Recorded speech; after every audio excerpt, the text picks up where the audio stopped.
अभिनंदन करता हूं, स्वागत करता हूं। बहनों और भाइयों, भारत के सनातन धर्म की परंपरा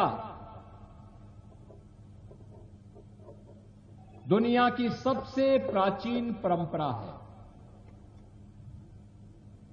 एक ऐसी परंपरा जिसने मानव को मानव बनाने में और इस चराचर जगत के कल्याण का मार्ग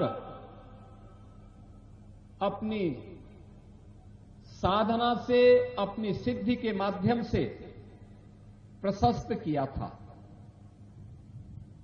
अलग अलग उपासना विधियां पंथ और संप्रदाय के रूप में सनातन धर्म के अलग अलग दर्शन और उससे उपजी भी ज्ञान की नई पद्धतियों का आधार रहा है। ये उसमें विभाजन के कारक नहीं थे। एक विशिष्ट दर्शन, उसकी ज्ञान की विशिष्ट पद्धति को आगे बढ़ाने वाली, समाज का मार्गदर्शन करने वाली, जिस प्रकृति का व्यक्ति है उसके अनुरूप साधना पद्धतियों का विकास और उसके अनुरूप दर्शन देने की ये पद्धतियां रही हैं। और सनातन धर्म की इसी गौरवशाली परंपरा में नाथ संप्रदाय का अपना योगदान है। इस परंपरा की शुरुआत ही आदिनाथ भगवान शिव से हुई है।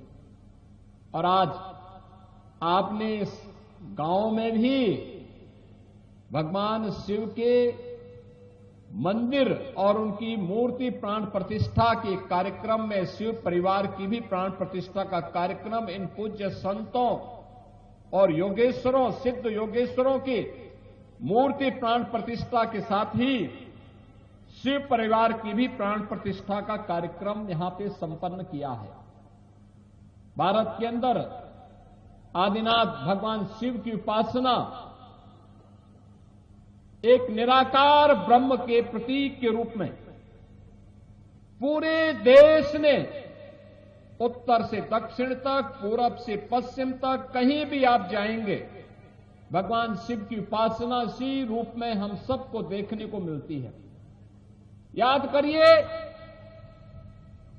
कैलाश में विराजमान भगवान, कैलाश के वासी भगवान शिव हो या रामेश्वरम में विराजमान भगवान रामेश्वर, ये सभी शिव के वे रूप हैं जो भारत की एकात्मता का भी प्रदर्शन करते हैं। हमारे नाथ संप्रदाय के योगियों ने सनातन धर्म की इन्हीं शिक्षाओं के प्रचार प्रसार के लिए 12 अलग अलग उपपंथों के माध्यम से उसे सर्वसुलभ करने के लिए व्यापक पैमाने पे अपने सिद्धों, अपने योगेश्वरों, अपने योगियों के माध्यम से उसे आम जन तक पहुंचाने के लिए इस कार्यक्रम को अलग अलग कालखंडों में अलग अलग तरीके से पहुंचाने का काम किया। और आज मुझे इस गांव में आकर के, कवलाना में आकर के मुझे अत्यंत आनंद की अनुभूति हुई। मैं जब ऊपर से आ रहा था, मैं देख रहा था, मैं समझ रहा था कि मुझे हो सकता और आगे जाना होगा, क्योंकि जब मैंने महंत बालकनाथ जी महाराज से पूछा था कि मुझे दिल्ली से वहां पहुंचने में कितना समय लगेगा, तो उन्होंने कहा 45 मिनट। तो मैं समझता था कि एक कार्यक्रम दूर है, मैं समझता था यहां किसी राजनीतिक दल की कोई बड़ी रैली है। इतना बड़ा जमावड़ा किसी भंडारे में हो